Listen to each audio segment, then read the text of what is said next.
All right. Welcome, everybody, to this meeting of the Concord Municipal Light Board.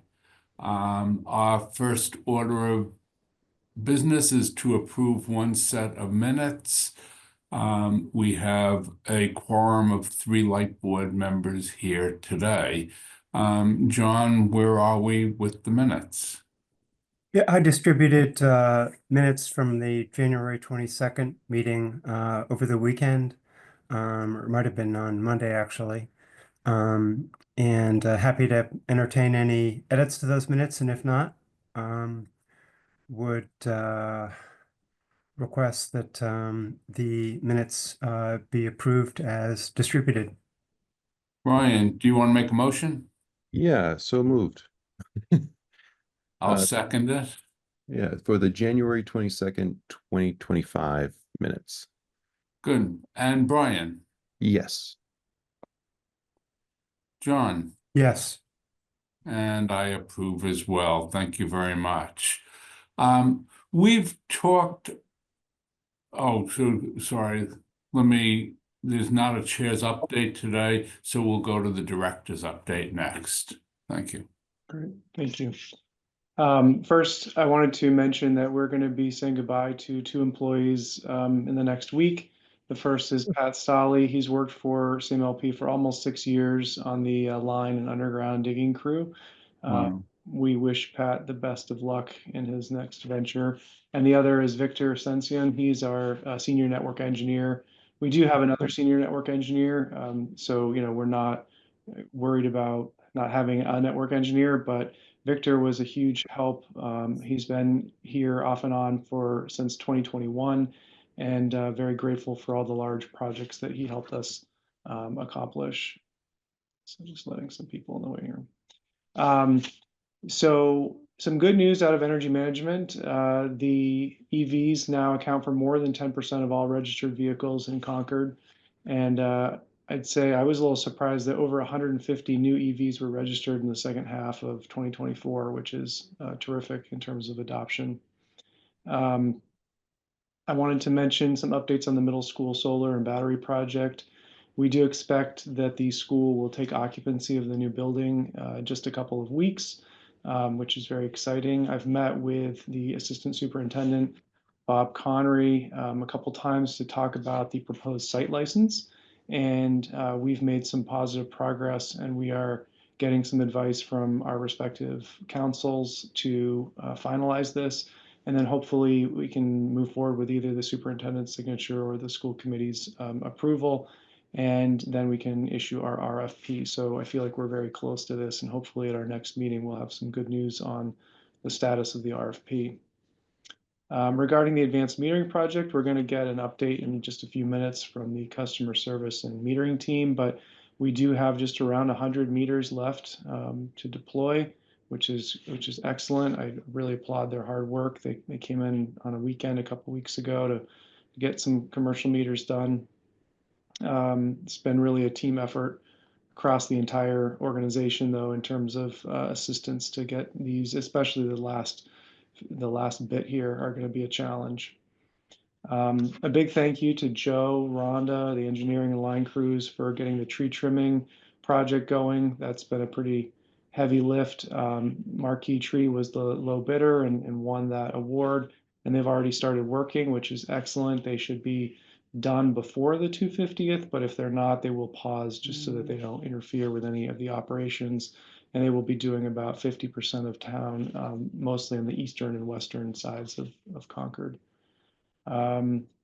If you'll remember, a few weeks ago, we mentioned that the level 3 chargers at the ride out had been damaged. One of them had been damaged. We did get the replacement part, or they've shipped the replacement parts, and they should be here soon. And so hopefully we can get that second unit back in service pretty soon. The engineering and line crews have been working to support a new high speed, high voltage charger at Hanscom for electric aircraft. It's been a really exciting project, and it's been a lot of work to try to do, especially in the winter after kind of we don't allow road cuts anymore typically, but this has been a really big project, and a lot of work has gone into getting that done, and it's been commissioned and is live now, so that's exciting. Recently, we had a Concord resident who is a professor both of MIT's Sloan School of Management and also Professor Emeritus of Tufts, decided to take on kind of an economics project local to him, which was to look at the effectiveness of the Google group that we have for reducing peak load during our expected peaks. And that was a really fascinating project and something that Laura spent a lot of time working on to provide data, but really looking at how effective this effort is. And we had some pretty amazing results, and he's actually offered to come to Lightboard at a future meeting and give kind of a brief summary of those results. And I think it shows that this is a pretty low cost program, and it's actually having a real world impact, which is excellent. And then the last thing that I wanted to mention, this was not an agenda topic, but it did come up after we set the agenda. We've been offered to do a blend and extend with our Seabrook contract. And we've talked about the public power mix forum, and we've talked about the need to kind of solidify the board's perspective on this, because these contracts or proposed contracts come up, and we need quick turnarounds and don't have months to mull them over. But this is one of those where our current contract, and Laura, correct me if I'm wrong, goes until 2029, and this would potentially extend that for up to 10 years. And it would essentially raise our costs in the short term, lower our costs in the much longer term, and overall be a much lower cost contract.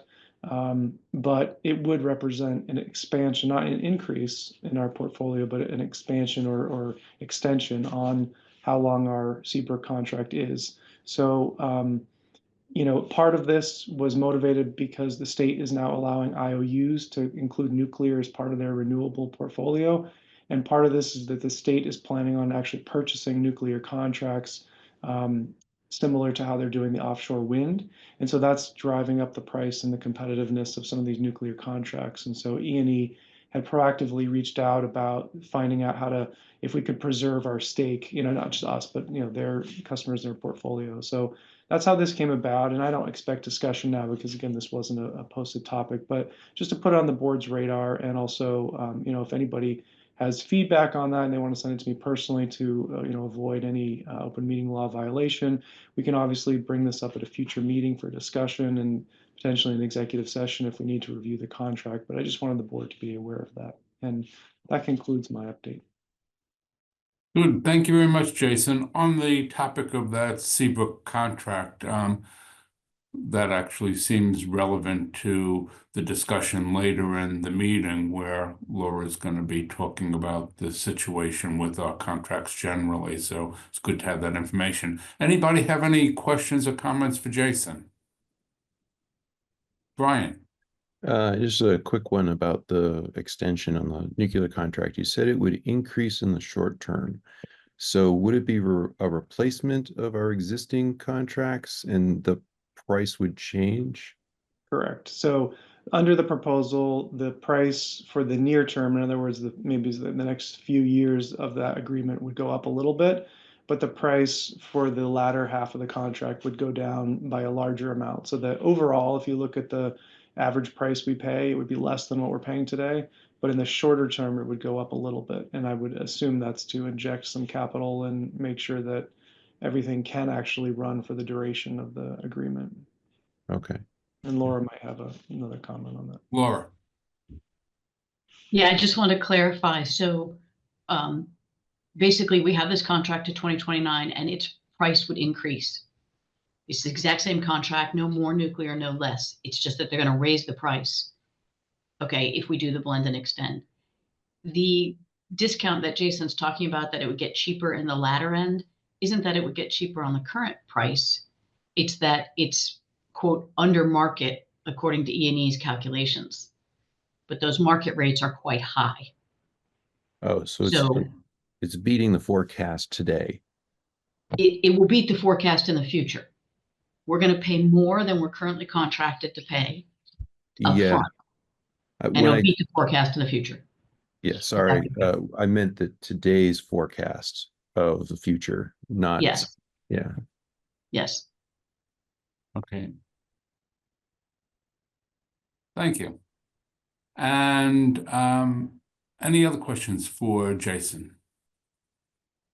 Can I Oh, just, sorry. Oh, go ahead, Brian. just one request. That project at Hanscom, it would be great to kind of write that up and share this cool, interesting project with our customers to, explain what we're doing. Yeah, great suggestion. Cameron? Yeah, sorry, I just had a quick question. Jason, you mentioned the middle school. Is the RFP for the roof, the canopies, and the battery, or is it just for certain components? The site license that we're discussing with the school is only for the solar at the site, and the RFP is only for the rooftop with an add alternate for the canopies to get pricing on both. Got it. Thanks. Good. Well, let's go on to the broadband update. Great, I'm going to turn that over to Dale Hartling. He is our broadband manager. Hey, Dale, thank you for coming to the board member meeting, and we're very much looking forward to hearing what's been going on in the wonderful world of broadband. Well, thank you very much. I appreciate the time this morning. So I'd like to update you on a number of the projects that our team is working on this year.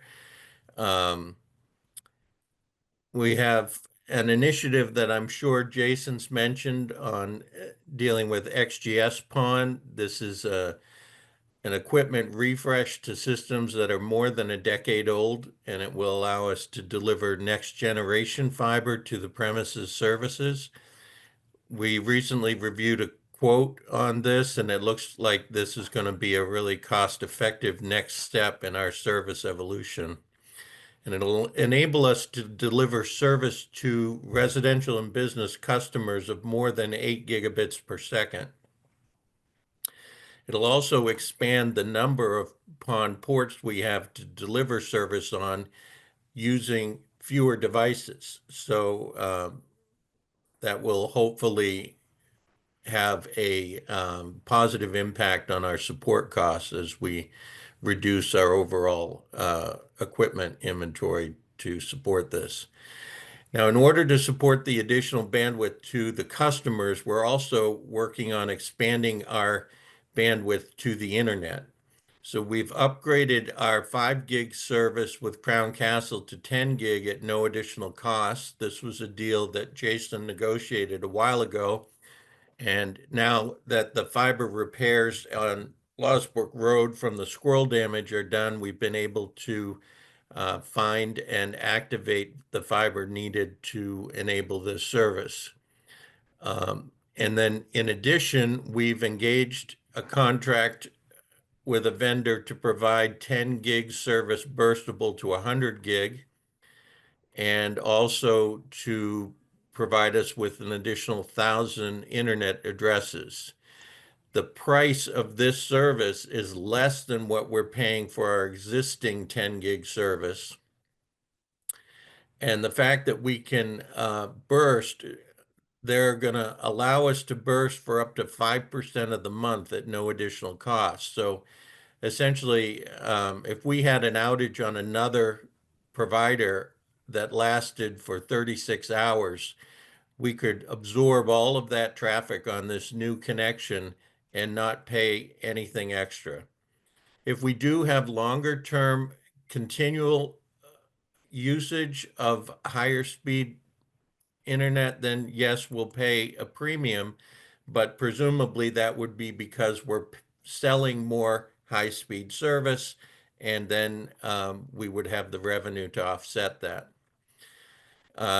And because the pricing on this is so good, it's going to allow us to drop a higher priced, lower bandwidth service.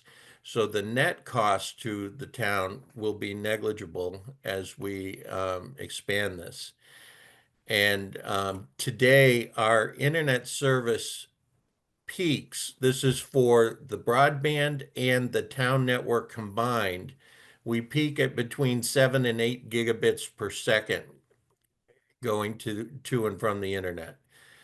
These changes will allow us to almost triple that usage before we have any concern about the ability to withstand an outage. So this is a really good project and approach. The Crown Castle piece is already done, and the burstable contract, they're already running the fiber to us. The other thing about this new one is it's coming on a different route, which means that if we were to have some incident that were to bring down equipment on Losbrook Road, it wouldn't affect this new one because it's coming in through Lexington Road. Right now, we've got 2 of our internet service providers that come through Losbrook Road.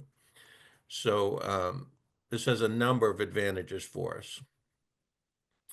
Our new PON technology will operate over a 100 gig ring. And so in order to support that, we recently purchased and are installing 100 gig switches that will allow us to connect this new technology both to our internet, so the 10 gig burstable service will need 100 gig connection, and also to our existing municipal network. And then a couple of other projects we're working on. We're trying to improve the security and manageability of our broadband network by utilizing an identity management service. This is something that we can host on site and use open source software for, and it will enable both the broadband and the town network equipment to be more easily accessed, but also to be more granularly controlled in terms of access to equipment and access to particular functions on that equipment. So all in all, that is a security risk benefit. And lastly, we're working to improve our Wi-Fi coverage in town. We've been analyzing our current coverage and identifying areas where we need to either reposition or add Wi-Fi access points to eliminate our coverage gaps. One other thing I wanted to mention before I close is that we've recently been involved in a project from the Mass Broadband Institute, where we've been reviewing their residential retrofit program. It's a program to provide broadband to low-income housing in Massachusetts. And one of the opportunities that we looked at was the possibility of providing service in a facility in Acton. Because of the terms of the grant and things like that, that's not going to work out. But it does raise the question of us extending broadband service into neighboring communities. I don't want to deal with that at today's meeting. I think that's a big topic. But I would like to have us think about maybe adding it to the agenda at some future point to discuss the pros and cons of doing that. And that's really all I had for the update for today. Hey, thanks very much. That's some really impressive and important progress being made there. That's good to hear. I do think that topic of expanding into other towns will be a good one for a board meeting. I would like to discuss that. So thanks for bringing that up. Any questions or comments for Dale? Just a reiteration, I think it would be good to talk about expanding into neighboring communities where we have infrastructure overlap. So I know the water department goes to Nagog Pond and has some customers in Acton. So if we're thinking of overlaying that same territory, I think that would be good. But just general expansion as an idea, I think we want to focus on Concord. I think that, we don't want to be suddenly providing Acton and other towns and growing this into something unwieldy. Yeah. Thank you. Any other questions, John? No, Brian? I want to ask, with the greater capability that you will have with the new equipment, are you going to use that as a way to market to more business customers who would use greater bandwidth? Yes. So both probably business and residential. So today we top out at 1 gigabit. And frankly, 1 gigabit is a lot of bandwidth for most people. But we have had customers who say, you know, I can get 2 gigabits from Comcast. So we'd probably try and deliver a 2 gig service for residential. But then beyond that, I think we would be looking at some of the larger businesses that we haven't been able to serve because we don't meet those needs. So you know, we might be able to service Emerson or even provide service toward Hanscom and other larger facilities. But they probably wouldn't want us to be their sole provider, but at those levels, we could really help them out. Great, thank you. Yeah. Thanks. Well, let's move on to the next agenda item. We've identified in the past that it would be good for the board and the community to get to meet and know more of the CMLP staff and understand what they do. And so we're starting that today, and let me turn it over to Jason, who'll introduce this. Great, thank you, Warren. I think that was probably the nature of what I was going to say. So I'll just right now turn it over to Carol and the customer service and metering team, and they can introduce themselves. Good morning. I wanted to say thank you so much for extending the invitation for us to join the meeting. I am very fortunate to work with such a dedicated, hardworking, and talented team, and it's my pleasure to be able to have you meet them. I'm sure a lot of you have talked with some of our customer support people or Marty, if you've had questions on high bill inquiries, or even Annie. But this will be a nice chance for you to get to meet each one of us. And just as a little bit of a background, customer service is actually made up of two divisions. The metering division, which Ann Brighton-Wisher supervises, and then customer service, Donna DeGray supervises that. And the customer service umbrella covers billing, collections, and customer support. Our teams support electric, broadband, water, and sewer. And all of us are responsible for bringing in the revenue for CMLP in the town, starting with Ann's group bringing in meter reads, making sure that those get into the billing system on time and as accurately as possible. And then picks up with Donna, making sure that the billing process can get done and again, accurately and on time. And then picks up with customer support and collections as well. I think with that, for you, I think you already know who I am, Carol Hilton, I'm Customer Support Manager. I've been here 14 3/4 of a year.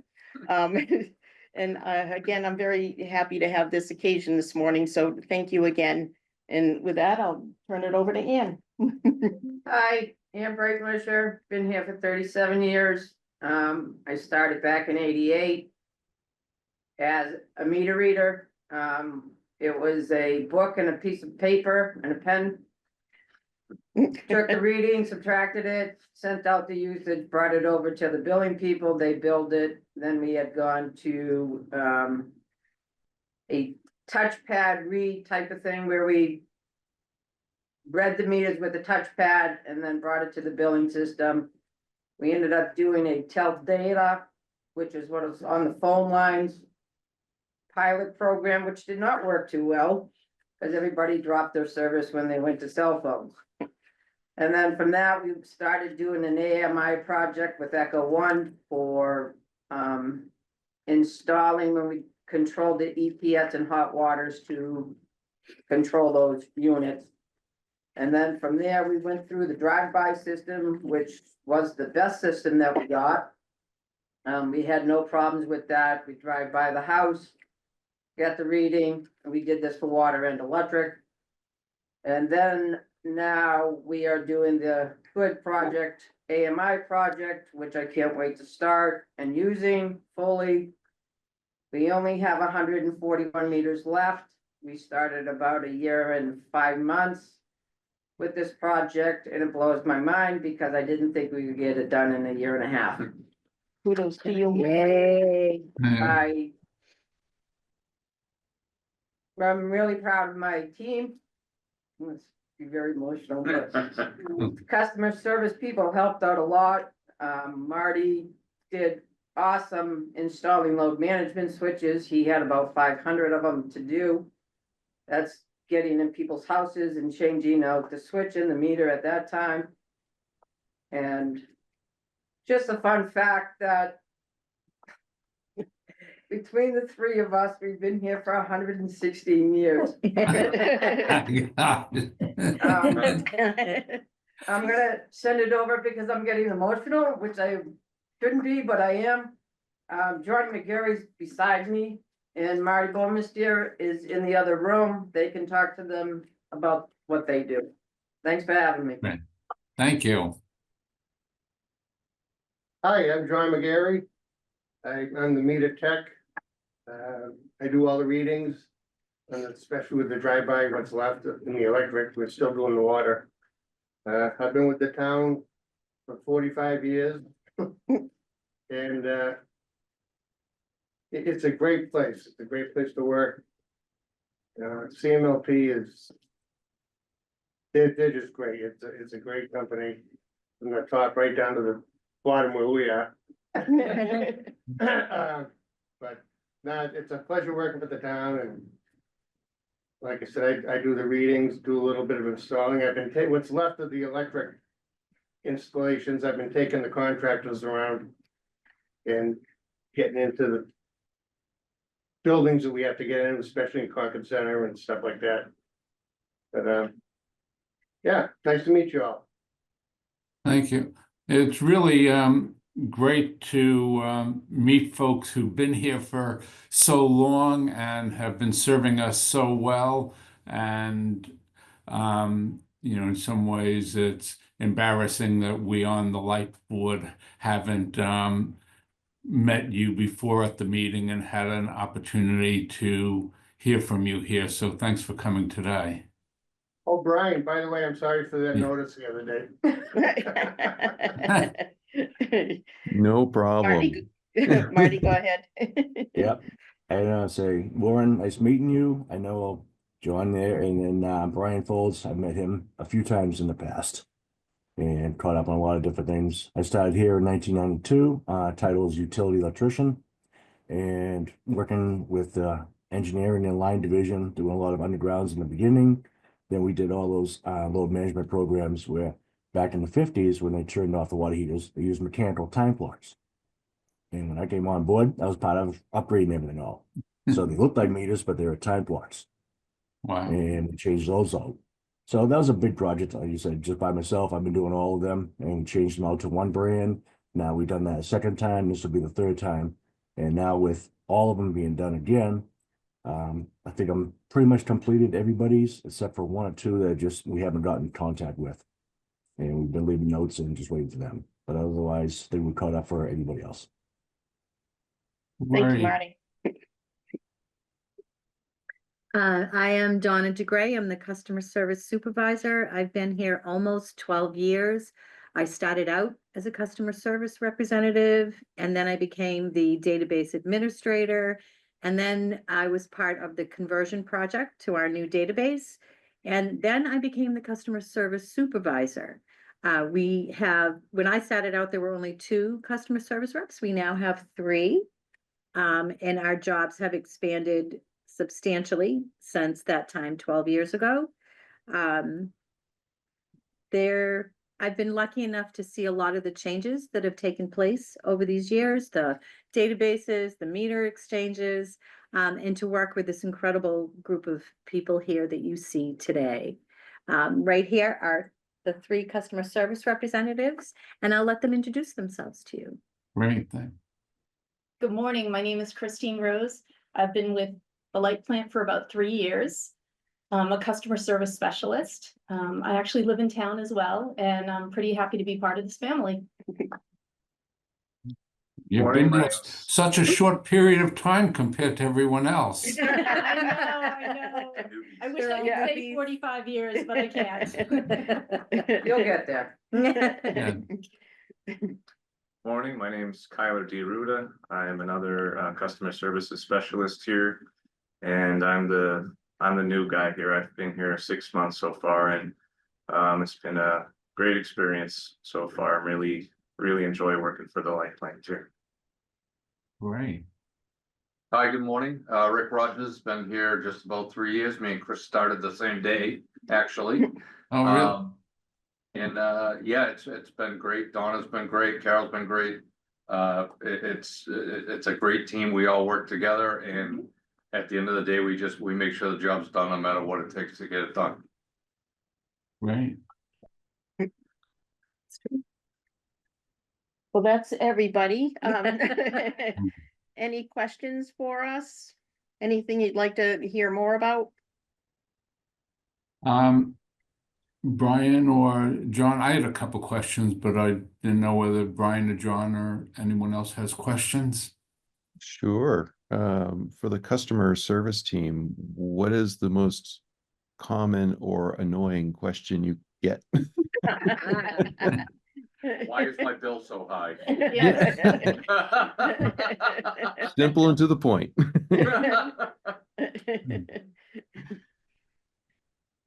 I think people, they don't realize when they ask us about a high bill, when we let them know that they used as much usage a year before or 2 years ago, then it clicks with them and they realize that it's not high as they thought it would be. So are you saying that it's really just a difference in terms of rates, or that they didn't understand their seasonal usage? I think it's Seasonal more usage. seasonal. Yeah, Yeah, and the weather conditions that right. perhaps we had an unseasonably hot month, that they're being billed after. So Yeah. they forget what the month before was, and it was 102 every day. So they had their ACs cranking, or it was exceptionally cold and they have electric heat, or they have wires on their roofs.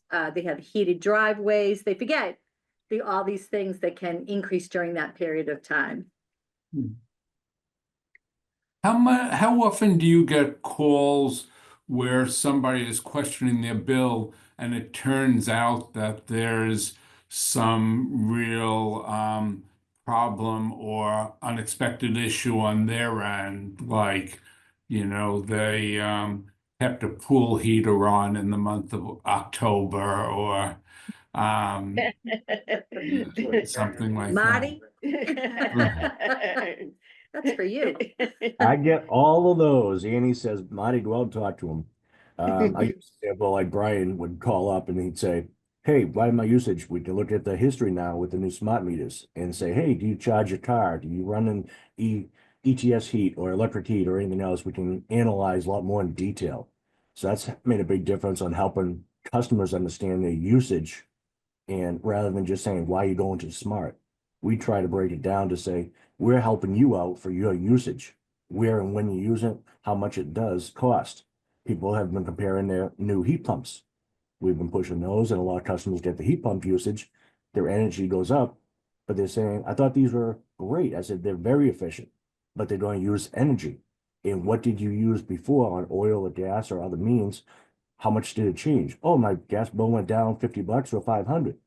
They'll look at the comparisons, but without knowing to remember, they don't notice the difference. They just see a higher electric bill, which they weren't getting.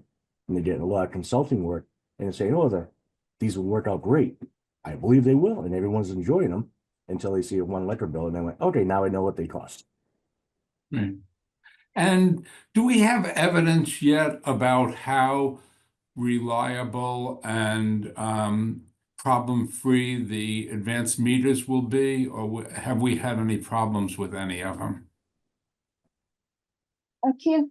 We've had a couple of problems where the readings were kind of wacky, but it was something to do with the meters.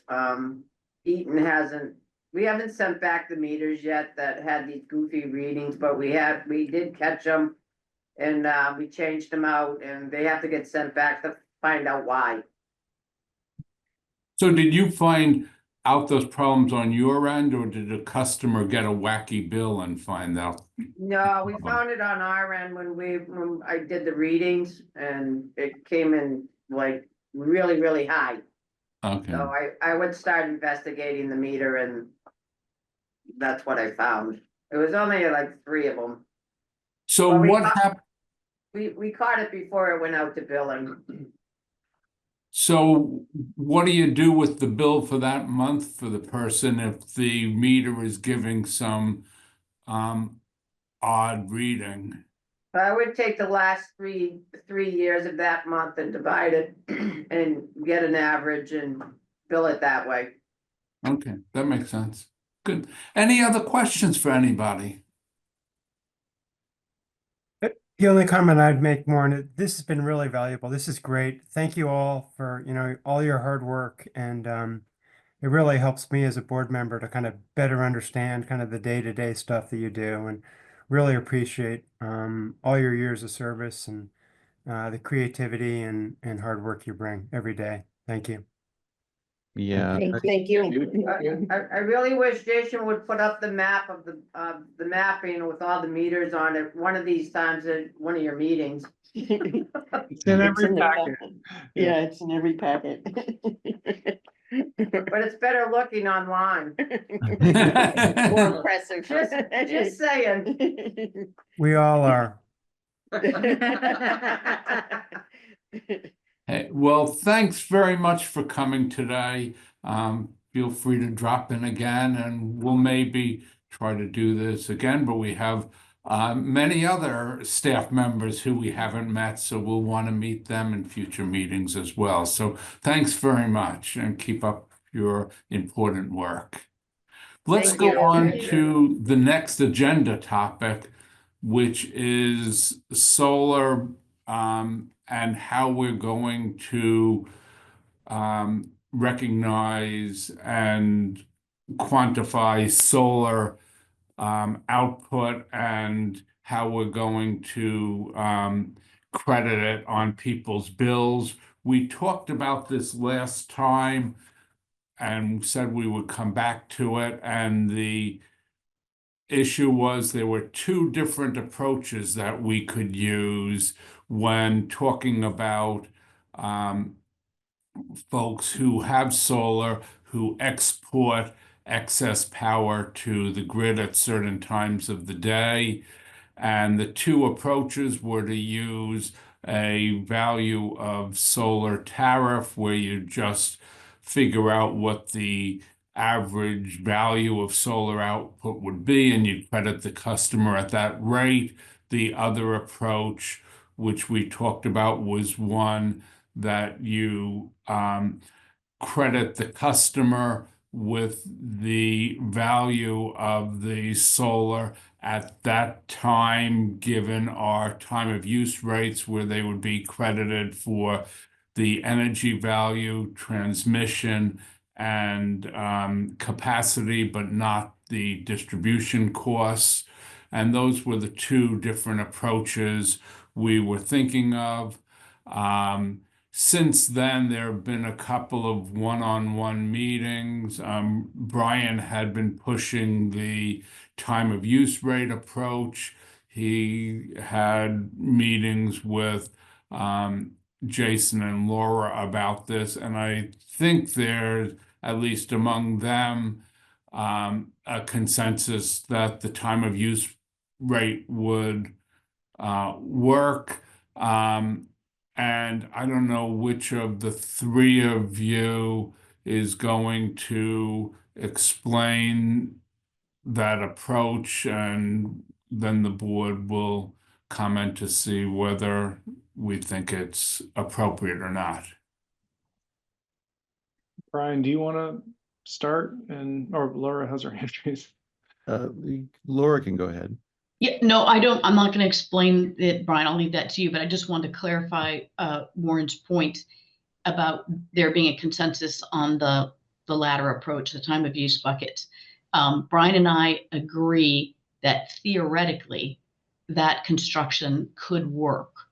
However, in practice, because the board has to weigh bill complexity against economic precision and customer understanding, it may be difficult to make that work. And so I have not thrown out the idea of the value of solar. That may prove to be more administratively feasible and better for customer understanding. But I agree with Brian that theoretically the time of use can work. So I just wanted to make that clarification off the start. Okay, before we go further, though, just to frame this conversation, it was my understanding that we needed a definite answer about this today in order to move forward with the bill design. Do we have evidence that we don't have to decide? You know, it sounds like, Laura, you're suggesting that there's some more time and it's possible to do some additional investigation to figure out which approach would work best. Do we need to make a firm decision today or not in terms of bill design? I think we do, just because this is one of the core components of how the bill will look and what lines NISC will use and then what approach they'll use to actually calculate this in the MDM. So to me, the path needs to be identified, today. Ideally, it would have happened last month, but today I think would work. But if we don't have something today, we need to have it very soon, like maybe a second meeting this month. But again, it's 6 months from the day that we give NISC the specifications of how we will be compensating solar. We can't do that until we know which path we're going down. And the other thing I'll mention, just for background, is that we have reached out to NISC to confirm that the software we have can do what Brian is suggesting, and it can. We do know that it can compensate in that way. So it's not going to be one of those things where we decide to do it and then we come back later and say, actually, we can't do that. So Carol has confirmed with them that it is possible to credit in different buckets. And I think what's left, Warren, if I may, is really just policy decisions, which you don't need more analysis for that. It's really, for example, it might just come down to simplicity, customer understanding, right? Versus, so what Brian wants to do is going to require us to have more complex buckets. And so you have to decide, well, are we willing to allow the customer, let's say we have to have, the buckets be strange hours from, 6 a.m. to 9 a.m. and then in one season, and then it switches to, 5 to 7, and then there's another mid-peak bucket at night. I mean, to make Brian's work, I think we need complex buckets. And so is that okay? Is that okay for the customers to have complex buckets?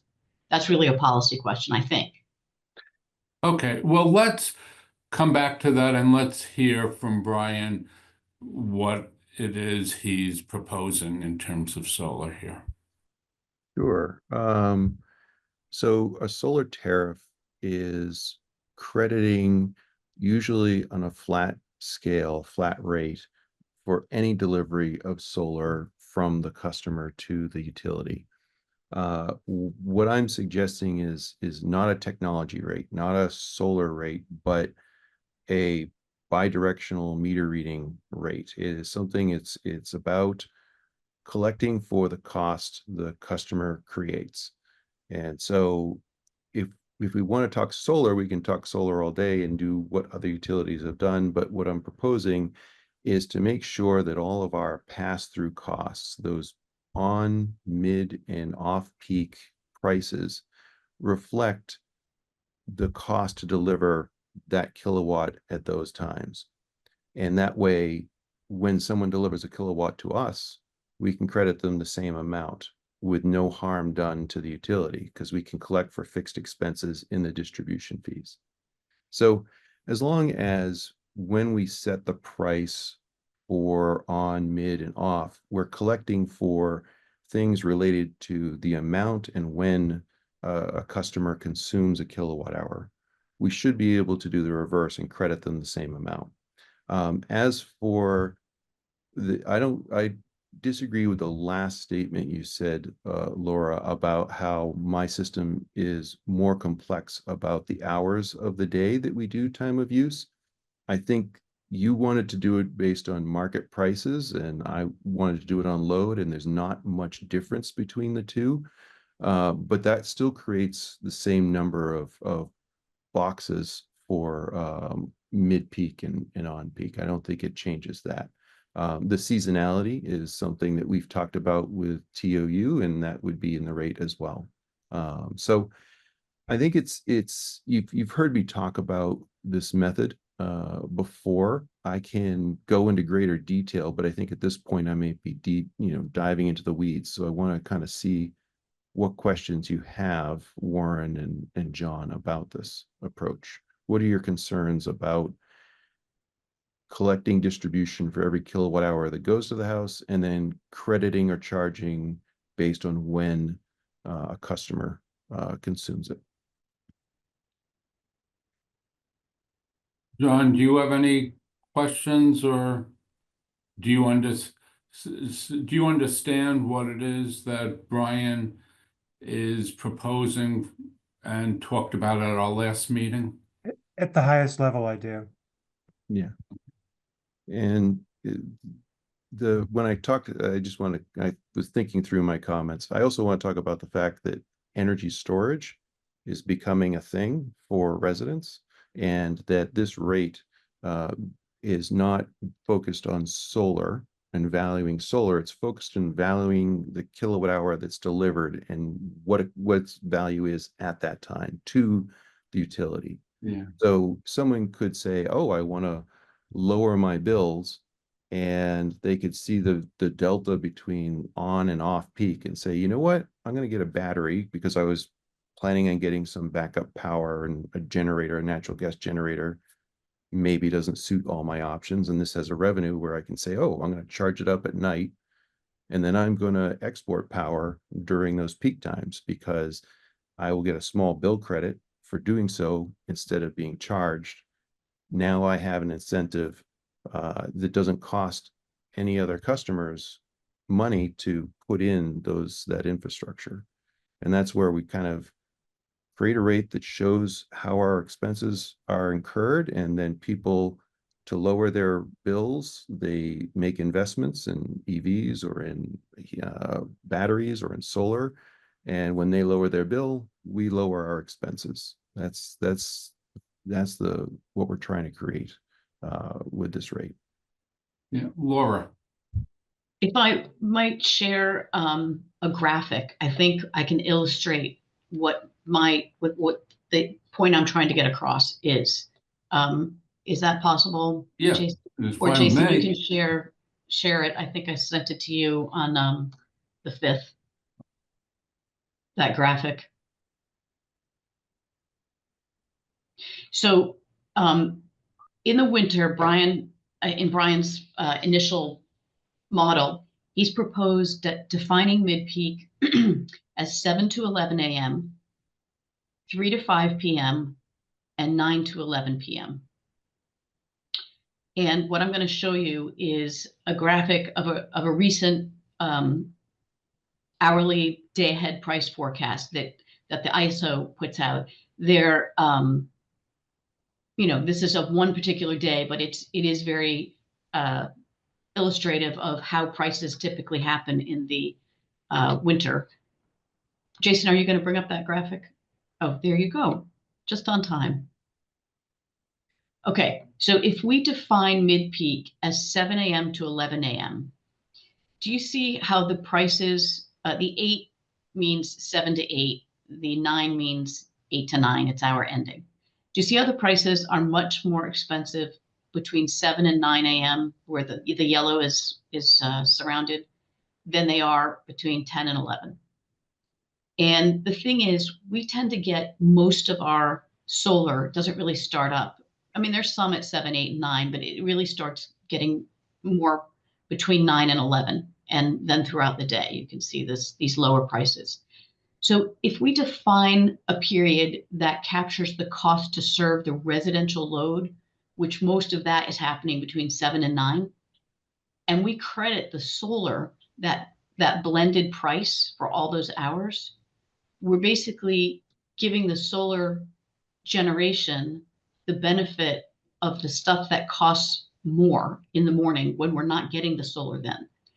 So if you were to make this exactly precise and give credit solar 1-for-1 with R1, you could do it if you had hourly prices, but nobody wants to do that. That's too complicated. And so we have to create these averages. And in creating the averages is where my concern comes in, that I'm concerned that it's going to overcompensate solar. Not solar, any type of generation that is sent back to the grid during that time, which could include batteries. But generally, most of what we're getting put back to us is coming from solar generation on people's houses. So that's the issue for me. Well, Laura, you had made this same comment when we met with Jason, and I explained that I'd never proposed I was proposing to credit off-peak values during the midday in the 8 months that cover winter. But you proposed having the mid-peak be from 7 a.m. to 11 a.m. in the winter. I think it's 7 to 10, but that can be adjusted, and I was not objecting to that. But I wouldn't be, you show the 12, 13, 14 hour ending, those were all off peak for the plan, because mine was based on the load for the substation, and that's how the brackets came about, and yours is based off the market.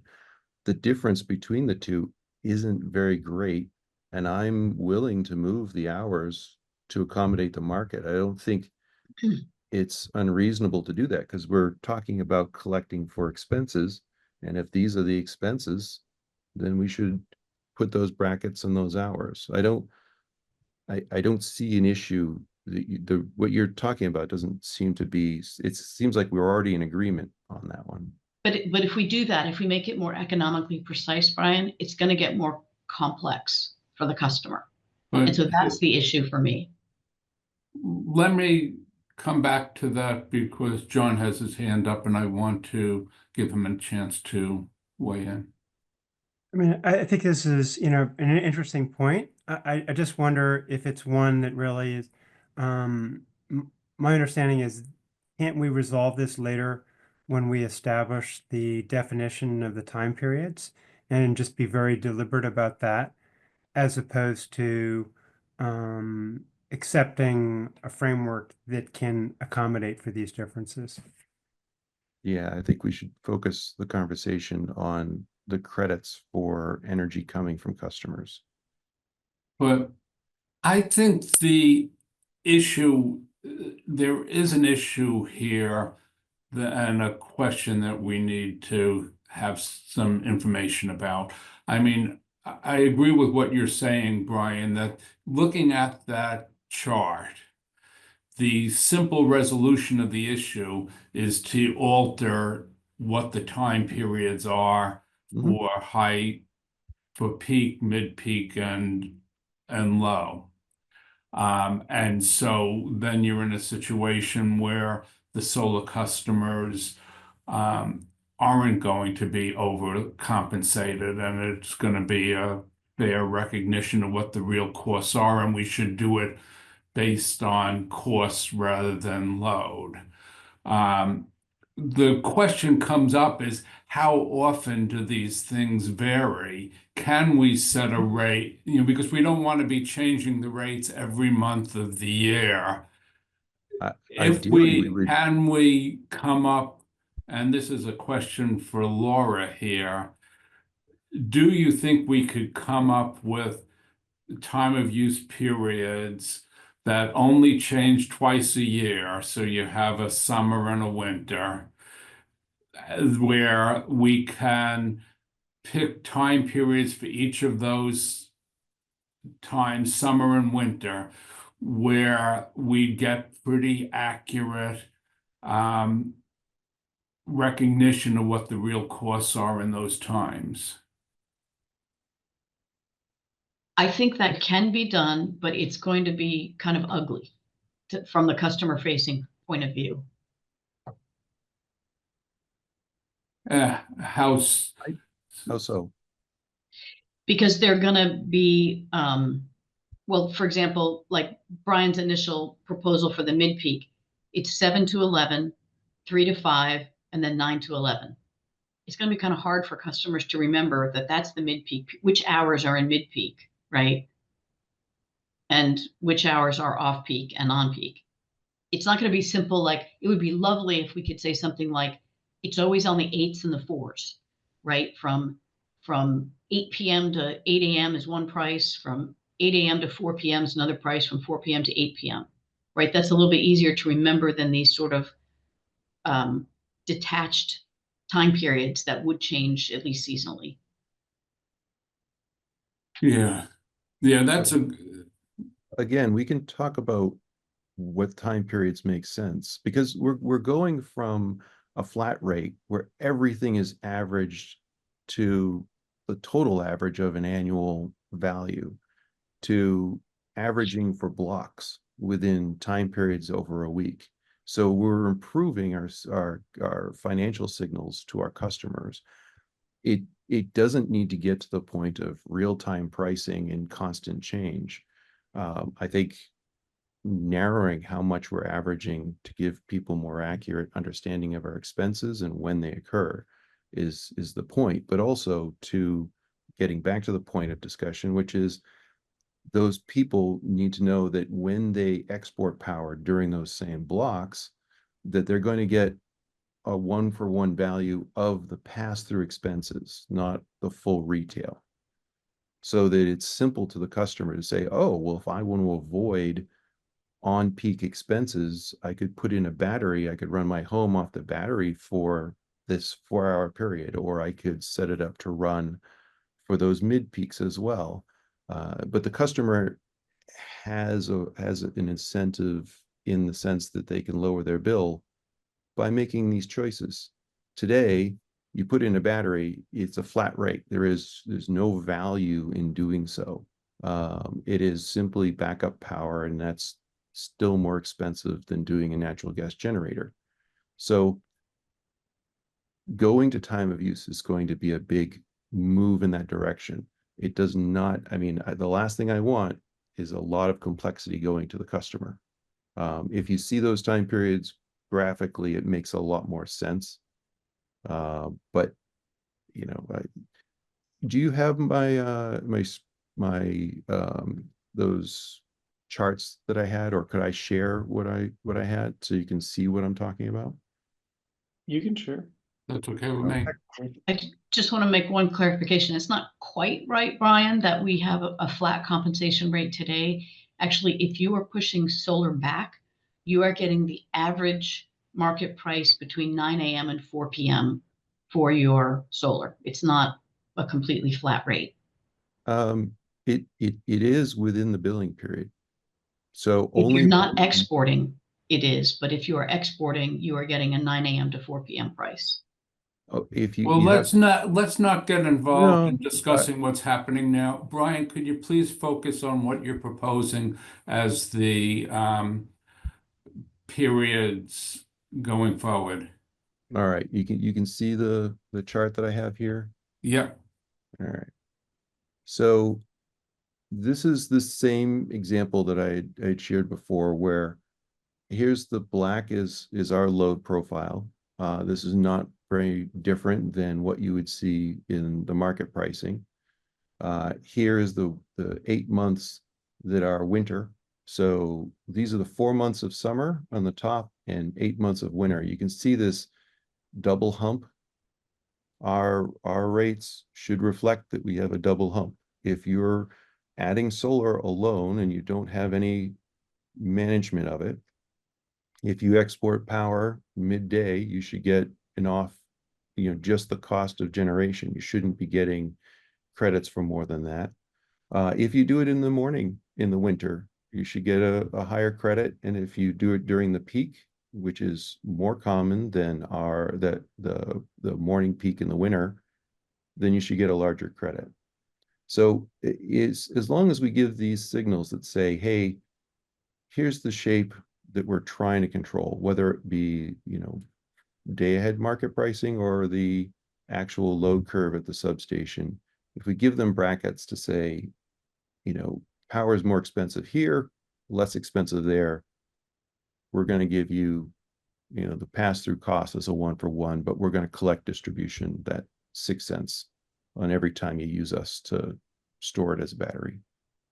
It's a very easy explanation. The time periods we can talk about and select later, but a solar tariff, on the other hand, would say, we're going to give you this many cents anytime you send us power, and then we're going to charge you retail when we take it back. And I can tell you from the 2012s, that can go horribly wrong and be a penalty to solar customers. I was one of 13 solar customers back then where we went from the state's full retail compensation to an instantaneous definition of the day ahead. And my bill went up $800 immediately. That was why there was such a fight over net metering before. I've run these numbers for my account for 2024, and the net change was small. It was about $10 a month to go with the TOU. It actually increased under TOU for the solar customer, for this solar customer, and compared to today's R1, and the same for non-solar. So what I've talked to Laura about is running this sheet for the entire rate class of residents so that we know that it's revenue neutral in what we're proposing. And if it's revenue neutral, then, my individual account might go up by $120 over the year, but someone else's account will go down. And that's because we're not using a flat rate that averages everything, but we're actually charging people for when. So I strongly believe that keeping it simple to tell people, hey, here's the energy section of your bill. If you send us power, we're going to charge you that. If you take power, we're going to charge you the same, or we're going to credit you the same. I think that's a pretty simple argument for customers.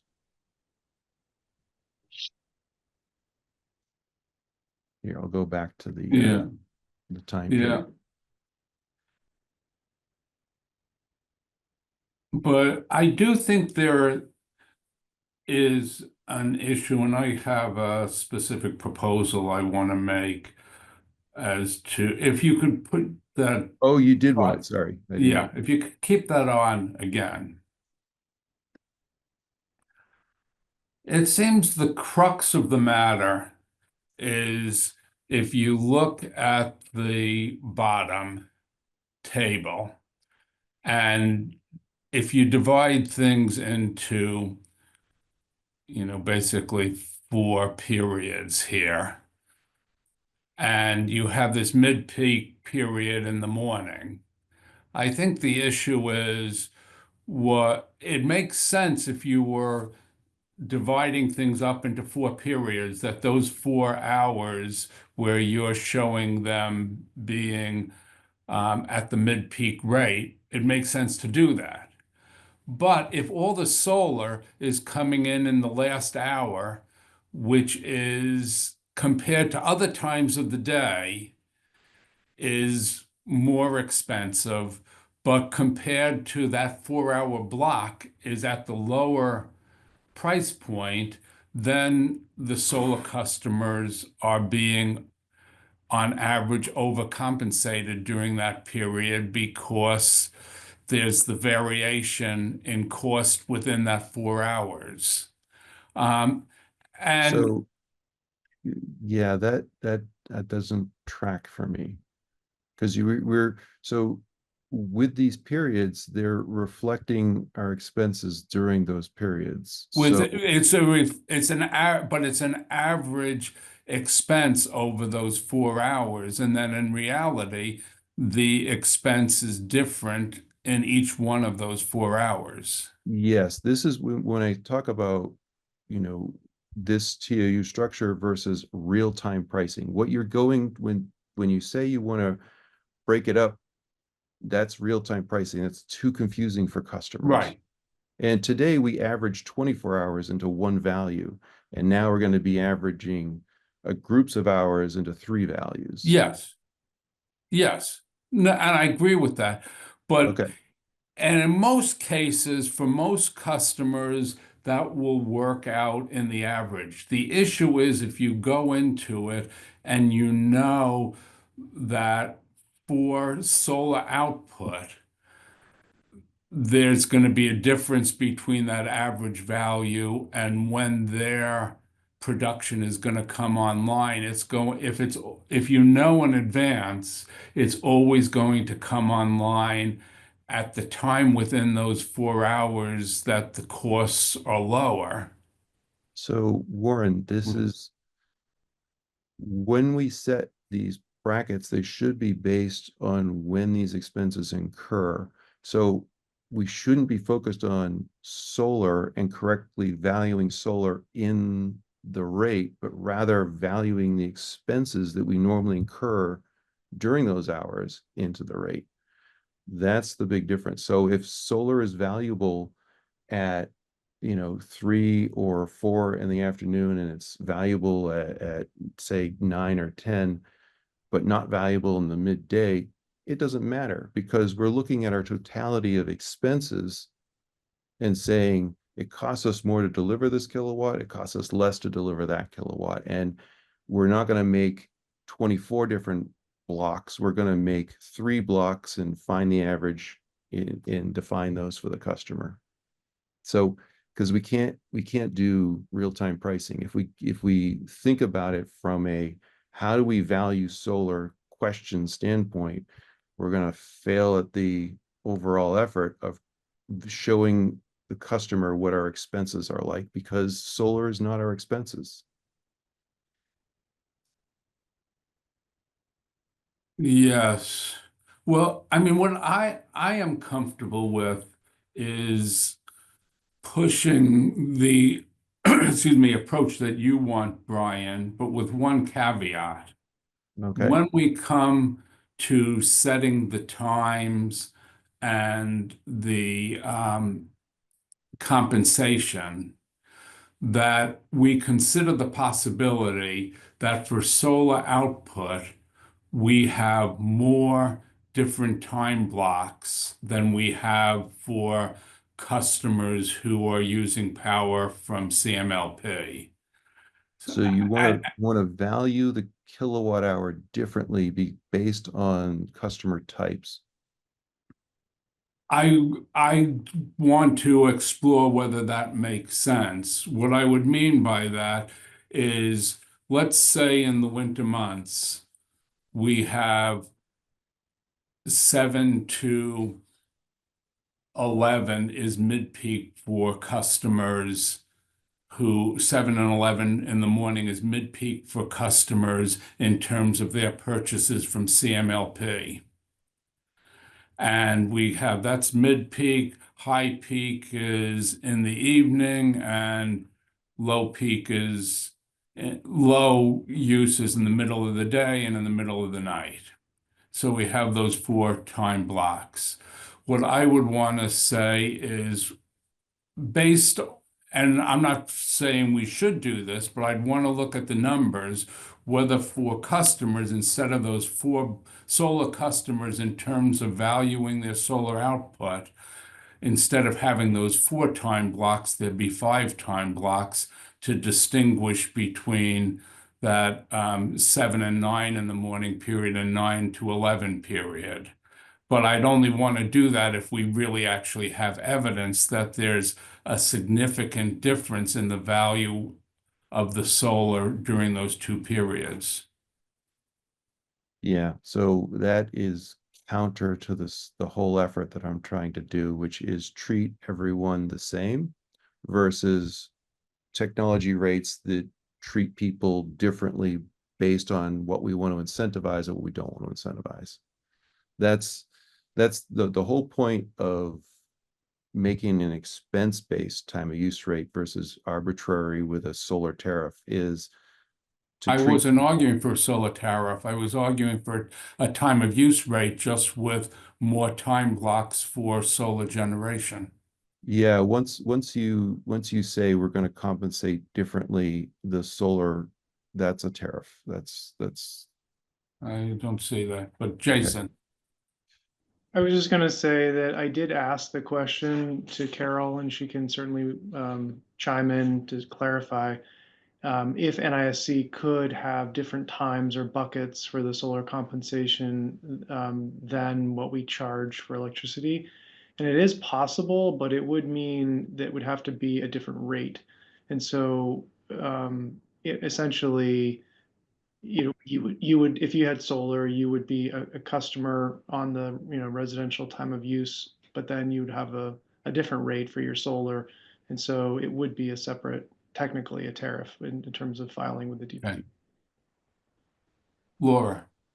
I just wanted to point out that, utilities all over the US do have separate rates for different, quote, technologies. Any group or class of customer that exhibits a particular load shape, right? That is what is defined regulatorily as permissible for a separate rate schedule. And so, the reason they do it is exactly what we're talking about here. What is the true cost to serve that customer, right? And if you have a different load shape, there's a different cost.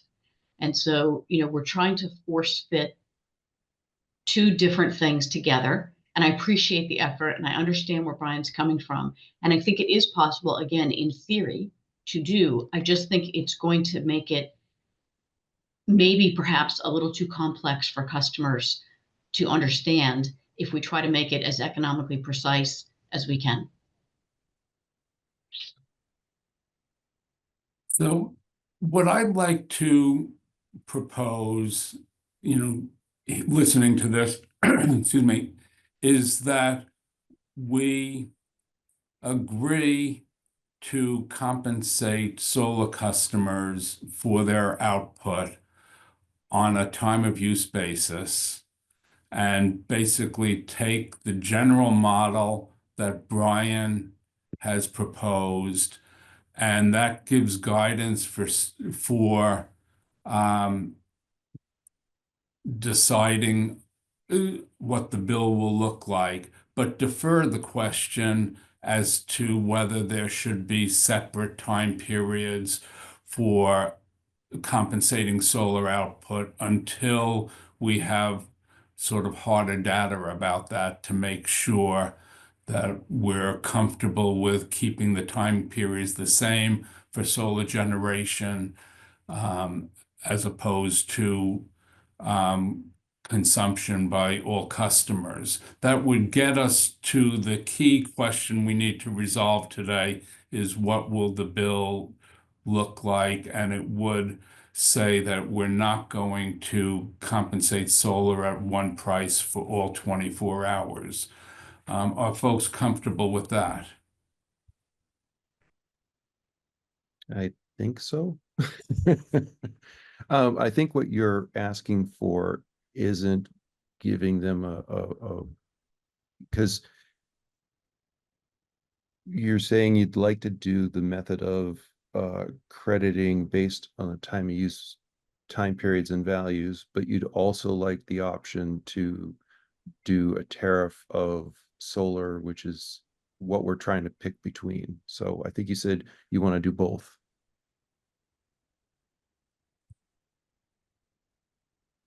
And I don't mind asking them to go down the road of continuing to look at the ability to do both, but I want to just be clear that that's. I mean, maybe I'm not understanding why this is a separate tariff, and I'm sorry for my lack of being able to follow this, but it seems what I'm suggesting is that solar output would not be compensated at one price every hour, at the same price for every one of the 24 hours.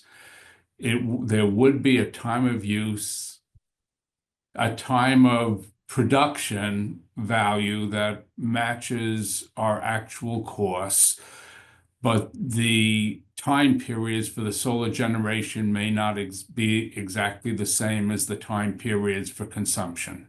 Yeah, anytime you say that you're going to treat a solar kilowatt hour differently than a kilowatt hour, then you're creating a tariff. So as soon as you say we're going to value it at one price for this customer and a different price for another, you're doing a tariff. So can I just show these three options here? So Okay. option number one is what Brian is advocating, which is that, we have different times of use during the day that we charge for electricity. And if your solar is produced during those times, that's the compensation that you get. What we do now, to Laura's point, it may vary a little bit, but you're getting a flat rate per kilowatt hour. It doesn't matter whether you produce at 9 a.m. or 5 p.m. It's the same. You're getting the same amount in that day. And then what Warren has just suggested is, we still do a variable rate for solar, but the buckets might not line up with the TOU buckets. And when I say that that's a separate tariff, then the time of use rate would be, what we're getting from NISC is that for them to program the bill in such a way that they're metering the solar and putting it through a formula that has different time buckets than the time of use rate, it's going to be a different rate. And then we'll be filing it as a different rate with the DPU. So if you have solar, you would essentially have two separate rates, kind of like what you have today. Whereas option number one, there's just one rate, whether you're pushing or pulling, we're measuring it at that interval.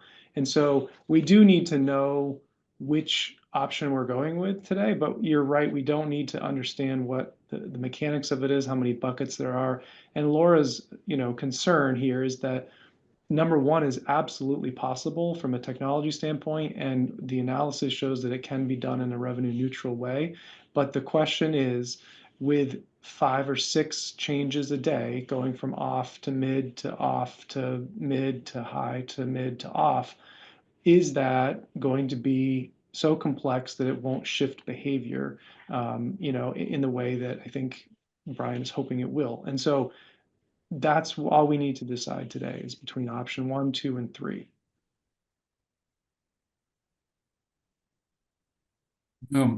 I mean, I think the point I was saying is I don't think we have enough information to be able to choose between option 1 and option 3. That's my concern. Option 1 is definitely, in theory, the preferred option. That's the one that matches the approach and the philosophy we're trying to take under time of use rates.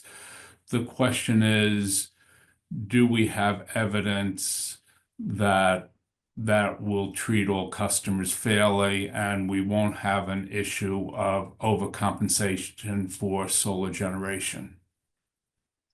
And if you think about it, option 1 and 3 are essentially the same, because if you make the charge and credit the same during the same hour, then 1 and 3 are no different. The solar tariff is not flat, but actually values it based on the timer use values, which is option 3 done that way. Option 3, you can then adjust. So I'm for option 1, but option 3 sounds a lot like option 1. We just make a tariff that says we're going to do different values for certain customers. And John, do you have an opinion about this? Or are you prepared to make a decision about this, or do we need to punt this down the road? The flexibility that that option 3 offers at this point, based on to me, the fact that there's, it's conceivable that additional analysis will suggest that it is important to reflect, different times of day as an element of rates. Makes me reluctant to embrace option 1, but I feel like there is, some opportunity for kind of compromise here, but it would be, I think, as Laura has characterized, conceivably with a world where there's additional considerable complexity associated with the rate structure. I don't think that option 3, and correct me if I'm wrong, Laura, Brian, or anyone, is going to be any simpler than option number 1, but it will probably be more accurate, right, in terms of cost collection than number 1. Just Yeah, because, option 3 will be more complex than option 1. right. Correct. Right. So if complexity is what we're trying to avoid, option 3 is not going to get us there. But if accuracy, so right, so you're having to balance here between accuracy and complexity, which is how Laura framed the conversation in the beginning, right? Is what are we trying to do? And option 1 does that to a degree. It's not going to be as precise, but it will be more consistent, as long as we do have that second camel hump in the. Well, I'm sorry to want to kick the can down the road, but if we were to defer this decision to the next meeting, how much of a problem does that present in terms of the bill design? I mean, if we wait until March, it's going to push off the build design, the pilot, and the implementation by a month. So, we can implement this at whatever schedule is necessary, but I feel like we're getting close to the point where January is going to be difficult to go live if we don't get the core decisions to NISC so that they can start the construction. Yeah. Because it seems to me what the problem is in terms of making a decision about this is we haven't agreed on what the hours are going to be for the time of use periods. If we had a consensus on that, then we'd have consensus understanding of what the implications of these different options are for solar customers. And that we don't know. And I'd love to have a discussion where we actually decide on the time of use periods. Yeah, Brian. Can I suggest that we do option 3 where we ask NSIC to create the programming that allows us to credit based on blocks, based on time periods? Because that way, that could be equivalent to the charges, or it could be different than the charges. Okay. Yeah. And if it's different, it's a solar tariff. If it's the same, it doesn't have to be a tariff.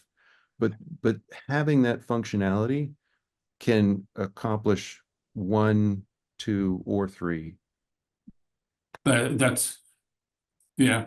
So I think I was just thinking about this in my head, and in a way I was like, maybe 1 and 3 would result in the same thing, since 3 is actually just going to be a separate rate. They wouldn't consider it at all. But if you go with option 1, there needs to be a line in the default opt-out time of use rate that shows what your solar compensation is.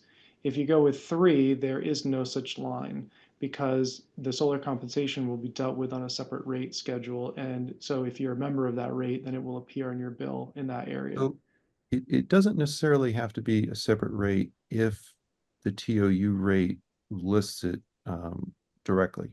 So it does if you don't separate how if someone, let's say someone with a battery is exporting power during a certain time block, if they're getting a full on-peak credit, and then a solar customer during the same time is getting a lesser than credit, you've crediting the technology differently. So that is when you need a tariff. If every kilowatt that comes to you during that block is credited at the same value, no matter what the technology is that created it, you don't need a tariff. Right, but if the buckets of time are different, that's when NISC is telling us that we have to have a separate rate. Correct, correct. Because once you change the timing or the values, you need the tariff. And that's what option 3 is changing the timing. And Yeah, but you could also set option 3 to complete the goal of option 1 if you chose.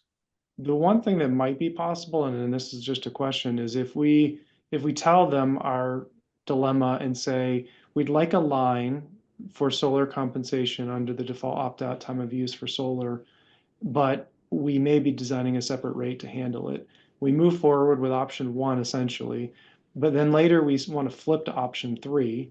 We can, if we blank out that solar compensation line on option 1. And so we may be able to start with option 1 and then flip to option 3 if it becomes necessary. But I don't think we can start with option 3 and flip to option 1, because option 1 would have a space for the solar compensation under the time of use buckets. Yeah. Jason, I'm not sure why you're saying that. I don't see Yeah. how there would be a separate line under option 1.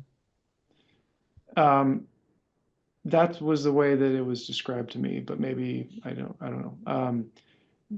Well, you know, it seems, can we leave this to the staff to negotiate with the vendor to say, we want to pick the choice at the moment that gives us the option to flip in the other direction if we decide later on.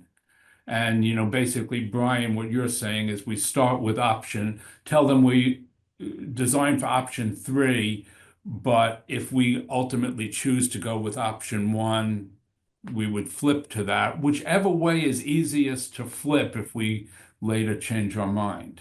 Yeah, I think the programming involved for options 1 and 3 are the same. I don't think there's a change. I think if we're asking for, so option 2 is something that should be in the standard package of software. That's right, already there. So option 1 just says we're always going to credit based on the kilowatt hour, not the technology that generated the kilowatt hour. Option 3 gives us the ability to say we're crediting based on the kilowatt hour, or we're going to credit based on the technology. So asking them to build basically a energy tariff that can have time of use blocks is what we're asking for in option 1 and 3. So I think that's the request we need to make from NSIC, which is, can we do a solar tariff or a technology tariff that credits based on time blocks and may have the same or different values than the TOU rate? That's what option 3 is. I think that's a good one to go with, because we can set it to be option 1, or we now have the technology option to change that in the future. Okay, well, we can huddle and talk about it and then meet with them and try to get their feedback on that and see what's possible. Okay. I don't know if we need a vote on this, unless you. I think we understand your direction. Yeah, and the one thing is clear, we're not going to go with option 2, a value of solar tariff. And let's hope we can preserve our flexibility a little while longer until we know when the different time of use rate periods are going to be. Any other questions on this topic?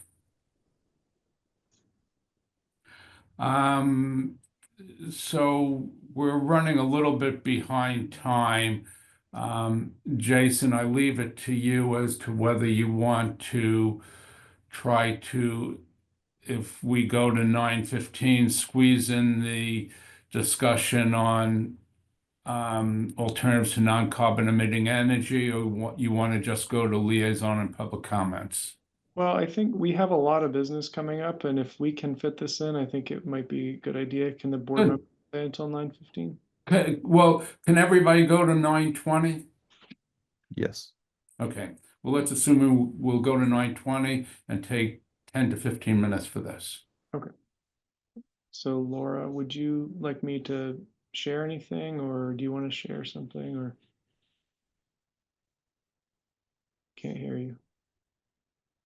You're muted. Yes, please. Okay. Sorry.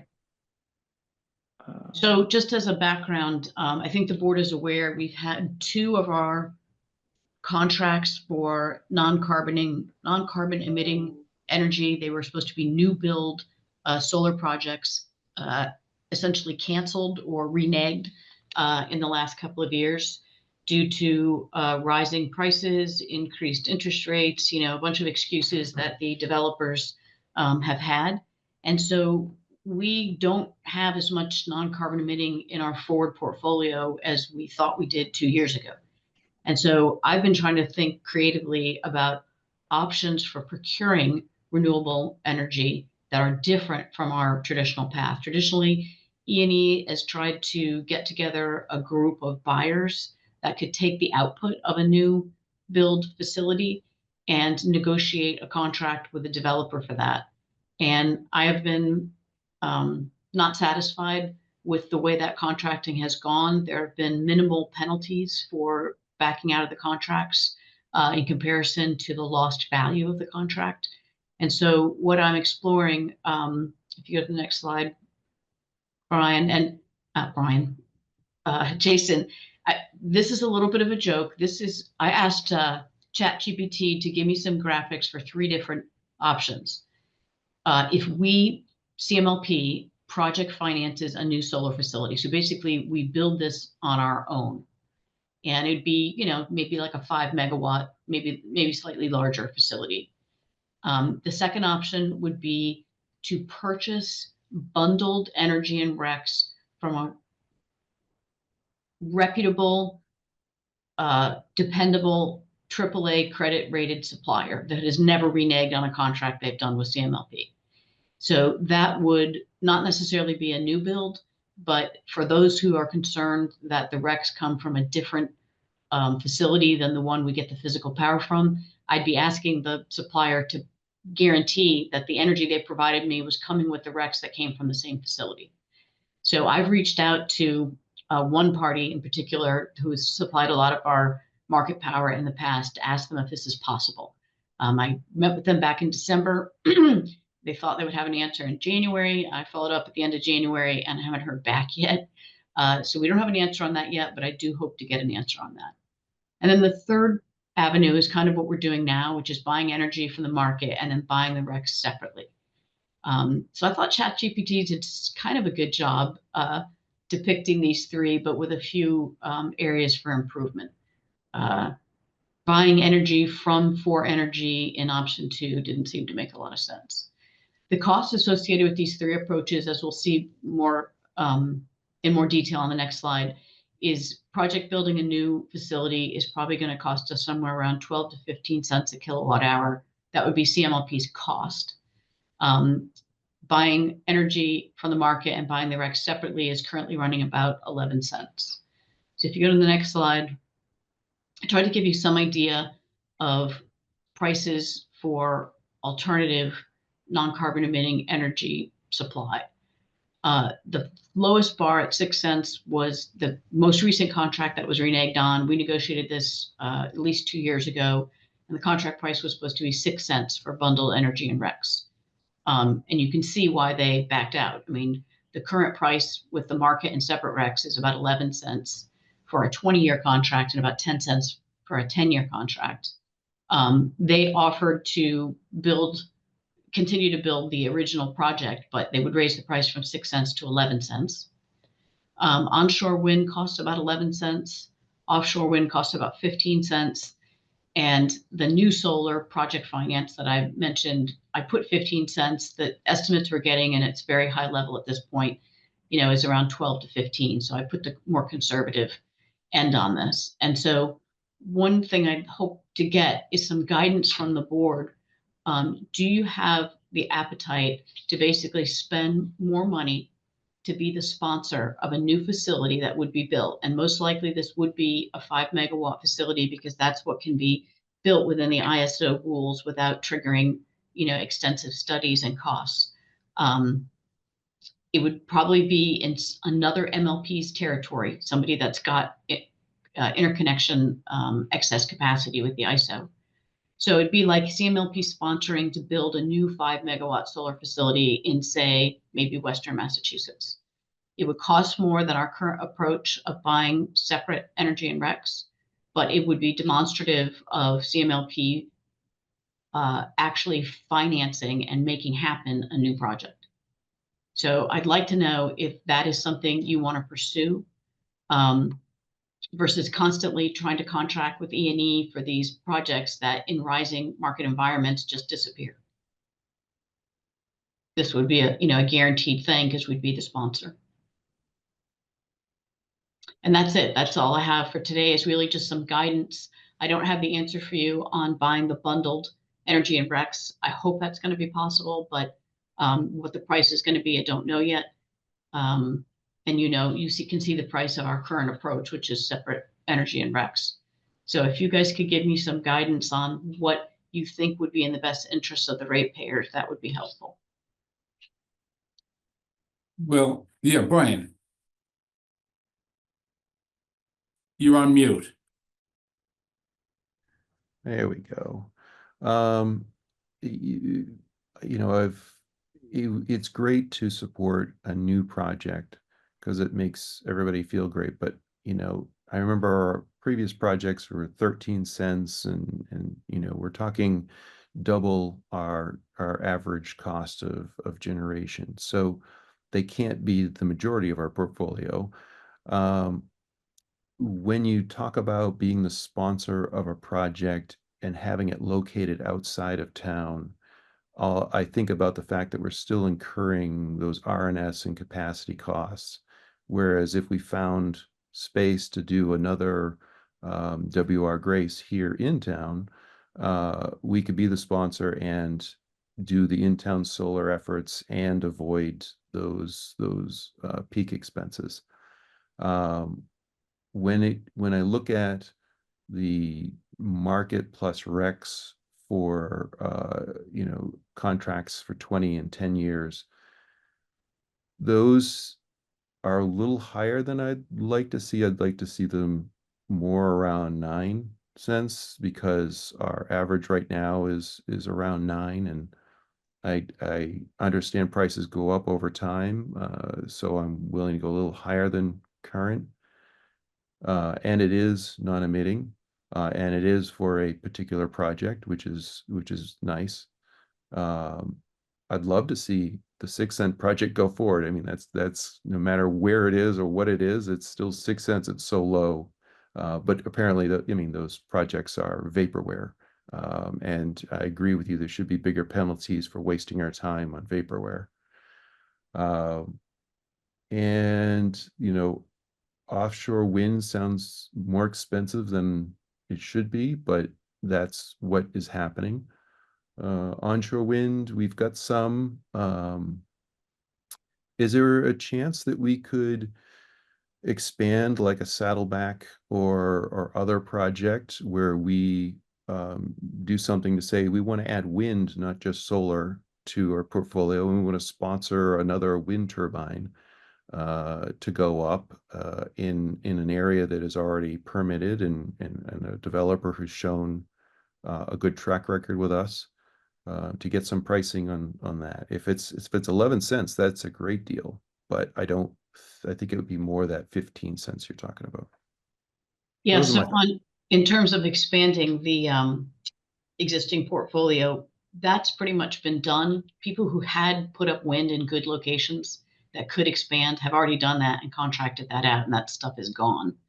Okay. And finding new locations where wind is effective and economic, E&E is telling us is challenging with interconnection rights, right? Because they're all up in Maine and there's problems getting them down to the load center. So good idea, but probably not doable. And I did fail to mention that all of our existing on-system PPA solar, right, ranges from 11 to 13 cents, just so you know kind of where that falls in. Stuff we've already negotiated. John, Yeah, I think this is really good thinking because with the new Trump administration, we're going to be in a very difficult spot with respect to new clean energy development. And I think one thing, Laura, that would be important in terms of considering these different alternatives is to recognize probably the distinct timeframes that they have, right? If you're talking about offshore wind, that's going to have a longer lead time, very likely, for many of these projects than onshore wind. For someone who's kind of active in the market, there's a lot of there's a proposal underway by ISO New England as well as the state of Maine for large transmission development as well as onshore wind development, which bears some really interesting promise, but the time frame for that is not probably going to be anything prior to the 2030s.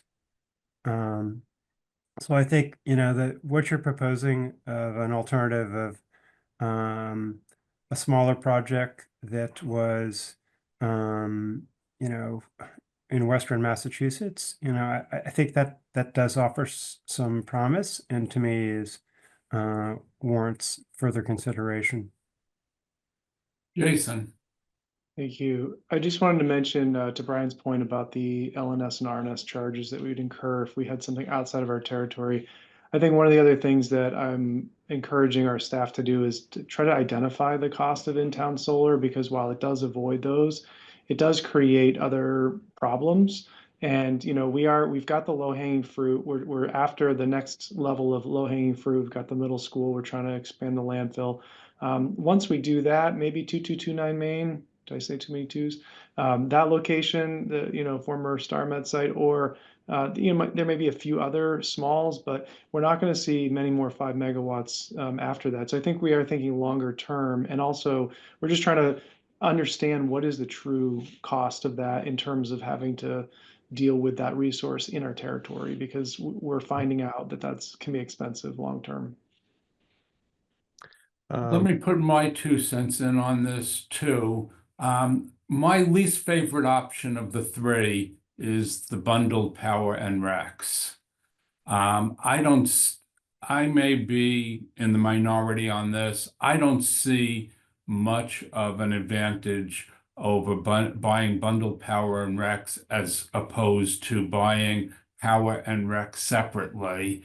And especially buying the power and RECs separately maybe eliminates the need to lock in as long-term contracts, and we may have then the flexibility to purchase more, buy into renewable energy projects in a year or two when the market may be better, because at the moment the market is just really high priced.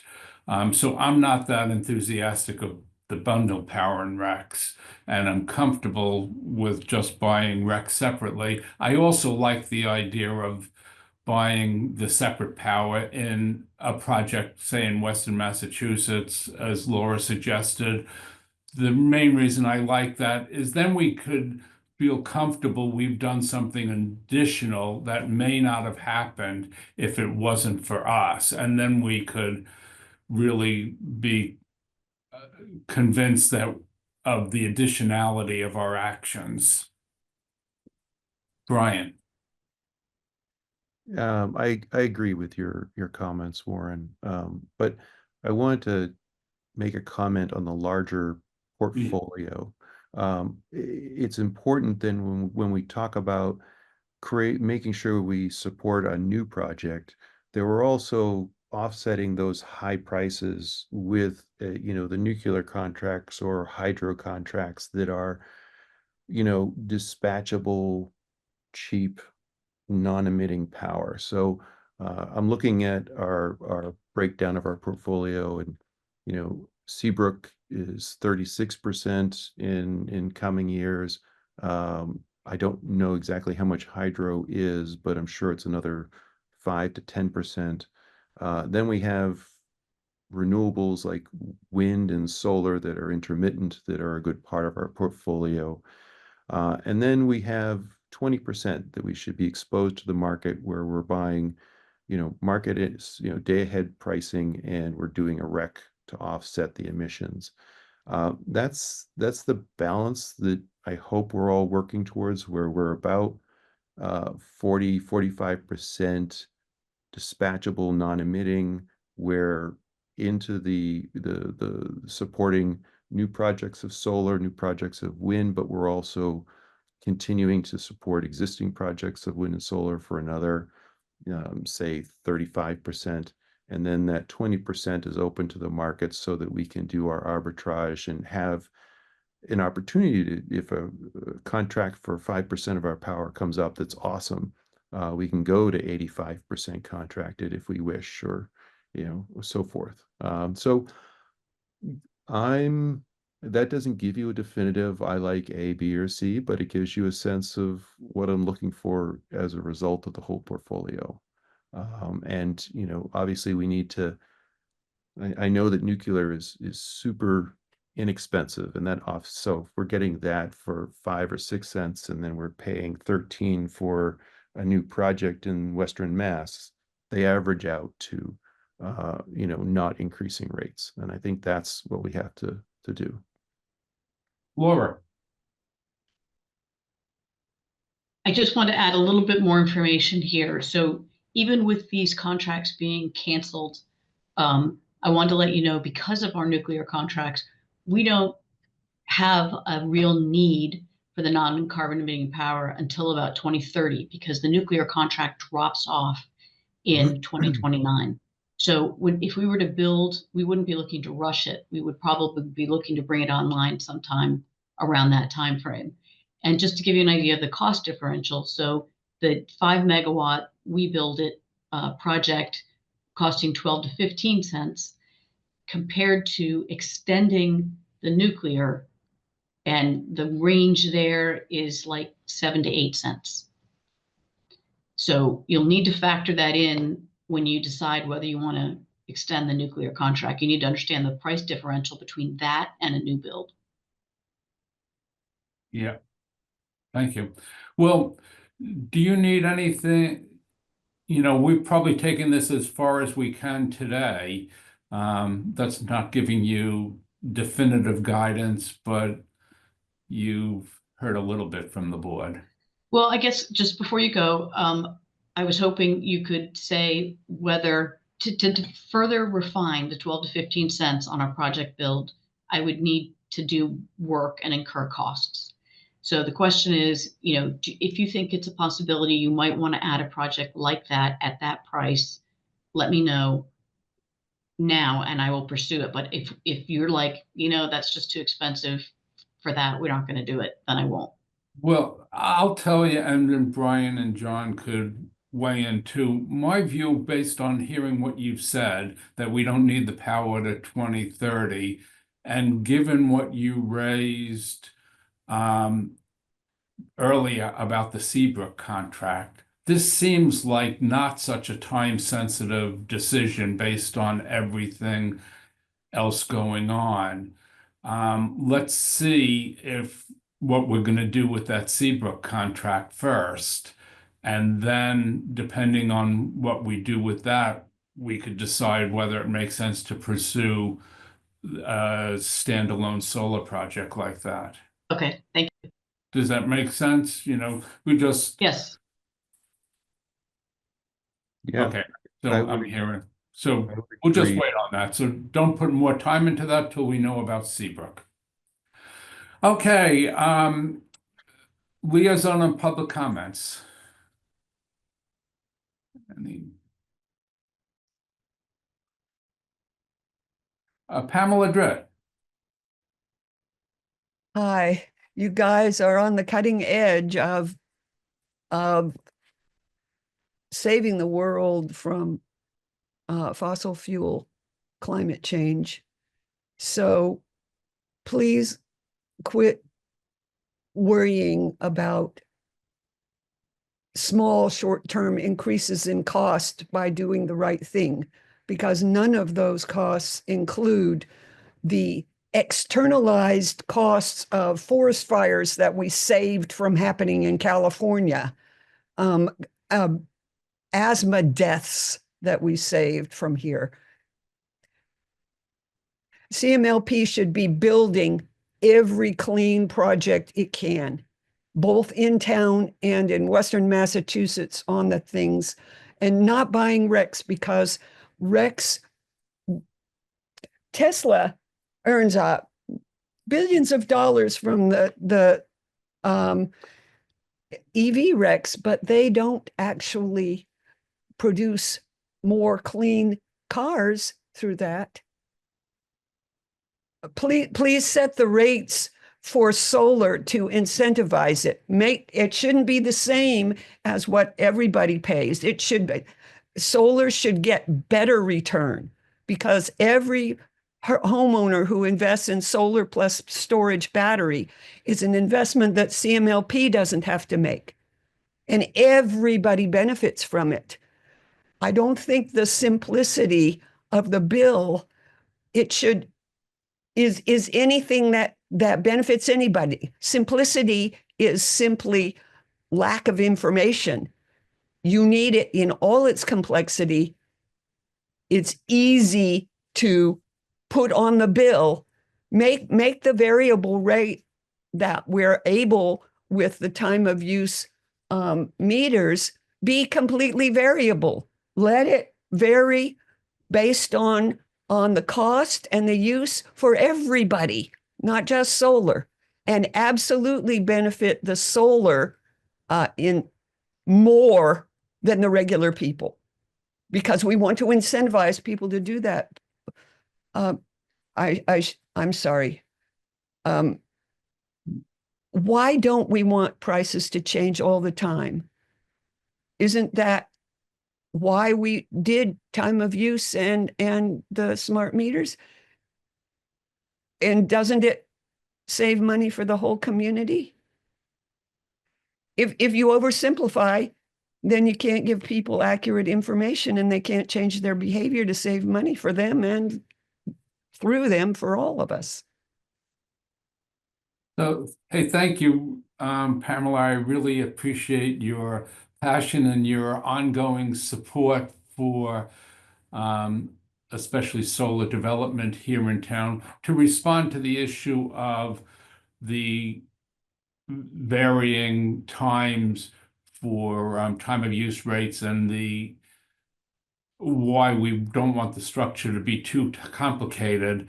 If it gets too complicated, it won't motivate changes in behavior, because people won't be able to figure it out. That's the real issue. Oh, but you see, being complicated and being able to figure it out are two entirely different things.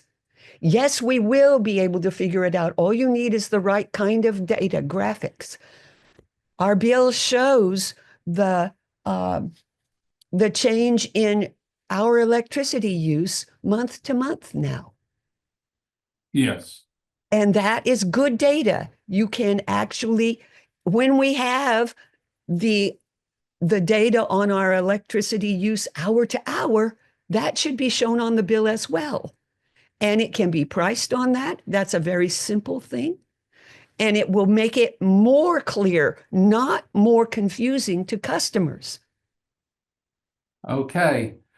Well, we've run late and we haven't left much time for public comment, but we do have to leave it there. Can we have a motion to adjourn? So moved. A second? Second. John? Yes. Brian? Yes. And I vote to adjourn as well.